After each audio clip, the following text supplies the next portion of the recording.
Okay, so I would say, you know, you're okay to wedge up this much clay about. Make sure that when you wedge up your clay that you have a round bottom so that when you pop it on here, you're not trapping air underneath. So when you're throwing out the hump, obviously you just have to have the top centered. So your goal is to throw, you know, 3 or 4 inches or less. But some people like to go super small. I'm gonna try to go super small. Now, in order to do this, you do need to have and experiment and play around with some extra tools. So I'm gonna get my little piece here,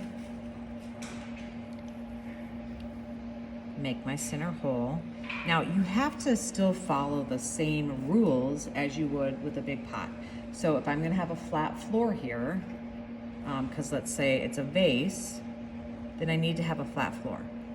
Okay, I still have a 90-degree angle. There's my 90-degree angle. I'm gonna pull the walls up. Remember to pay attention to the speed of your wheel. I don't want this to get too wide, so I'm gonna choke that.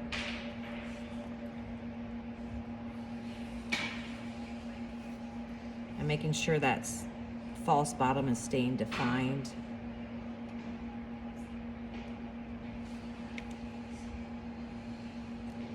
I'm still following the rules of trying to pull the wall about 3 times.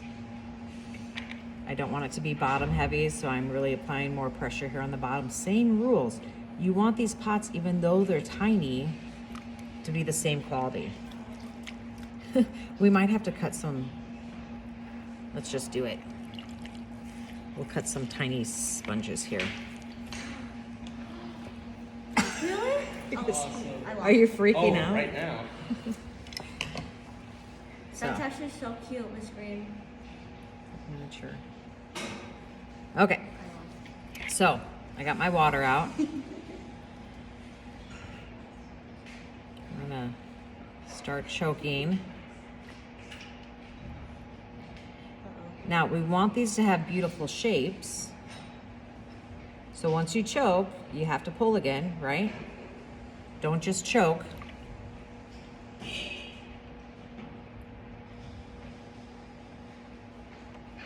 Now eventually this is gonna get too small.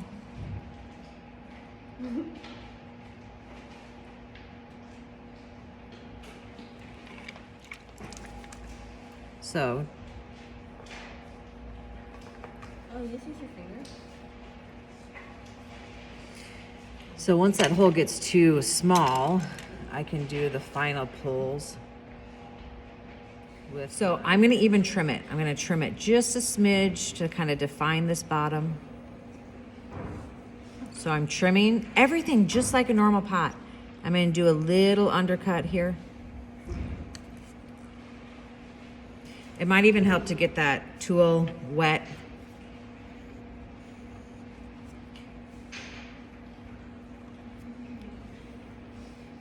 Little undercut, and then take this. And don't forget to make that line where the wire tool is gonna cut it off. You're gonna put your wire tool very carefully right in that spot. I would kind of hold this just so when you cut it off, it doesn't fall off. Pick it up and put it on your board. If you cut it off correctly, it should sit on your board evenly, okay? So that might take some practice to do. At first you might cut it off with the wire tool and it might be at an angle. So you gotta practice cutting that off straight. All right, we're gonna make another one. It's gonna be a little bit smaller. Since it's gonna be smaller, my finger's not gonna fit in there. I'm gonna use the needle tool. And pull the floor out with my needle tool.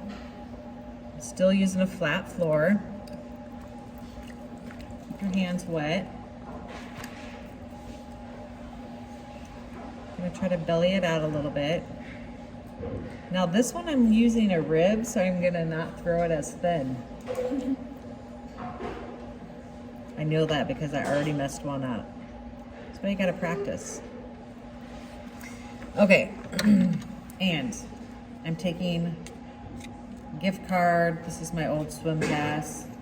And I cut it out to make my own rib. And we already learned, because I messed the last one up, that this corner might be a little sharp. So I'm just gonna cut this corner off so it's not so sharp. I'm gonna put support on the inside and add an angle here. I'm gonna kind of press that in there to create that shape. So you can make the tools that you need.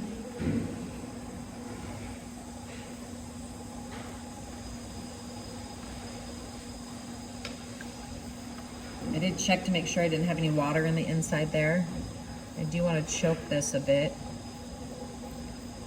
Now you should be referring to your vases, your 101 vases in your sketchbook, so you will not run out of ideas.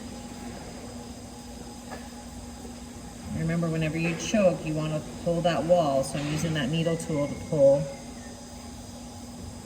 Going over my rim. I'm going to use this baby rib again. This one's kind of nice because it's got a curved edge right there to get a nicer angle.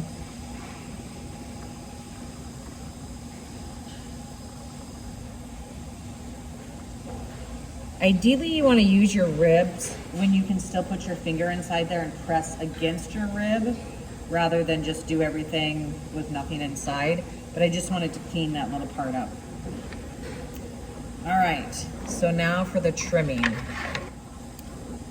Gonna get that tool wet. Don't have much trimming here.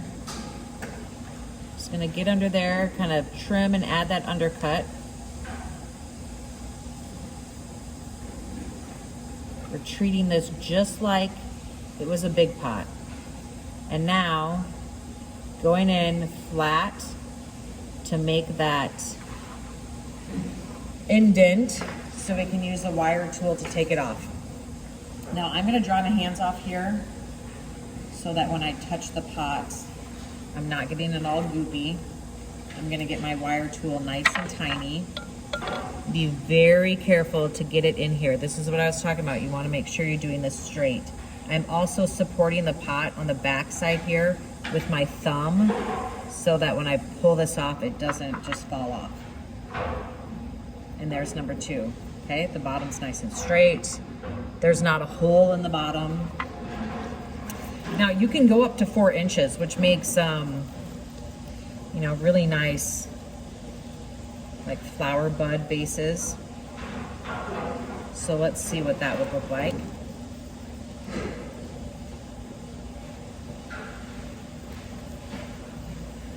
Again, flattening that floor. You're not going to want to trim these. So that's why I'm sticking with the flat floors. I'm trimming them on the wheel. I'm undercutting them on the wheel. If you wanted to play around, I'm redefining this false bottom there. If you wanted to play around trying to make some bowls and trim bowls, those are pretty fun. But for the most part, we're doing, well, I'm not going to say that. You can make whatever you want. But you should not have to trim bases. Here we want to keep the top rim under control. So I'm going to choke that. Did you guys notice when I'm choking, I keep a finger right here? Yep, to try to keep that a little bit more under control.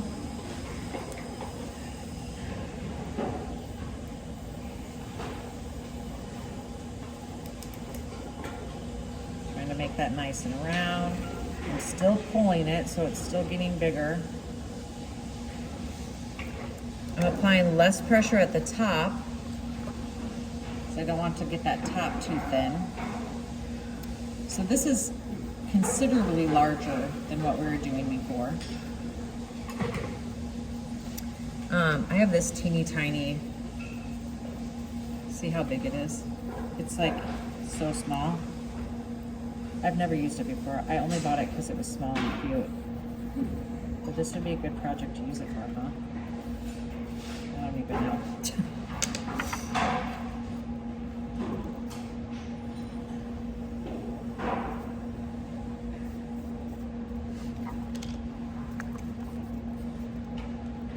Make sure your rims are nice. Kind of liking him. And then use this opportunity to continue to experiment with the tools that we have. You know, adding some texture. Think about the surface treatment that you're going to use on these pots, and how what you do to them now might play a role in that.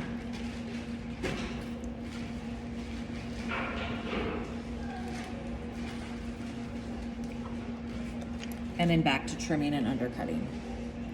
So I'm just gonna clean up this line right here.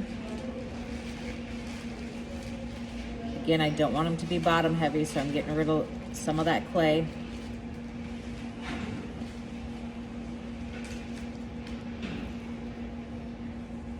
Doing a little undercut. Slow that down so you can see.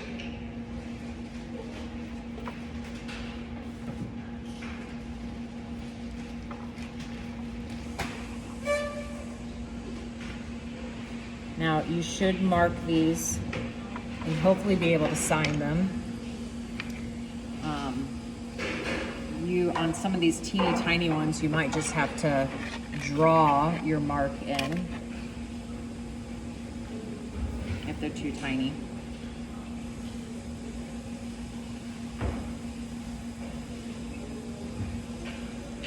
If you made a wiggly wire, these would be really fun to use your wiggly wire with, because they would make a really cool print on the bottom. And again, that should lay perfectly flat. I mean, really play around with the tools, but don't be afraid to alter tools for whatever you need.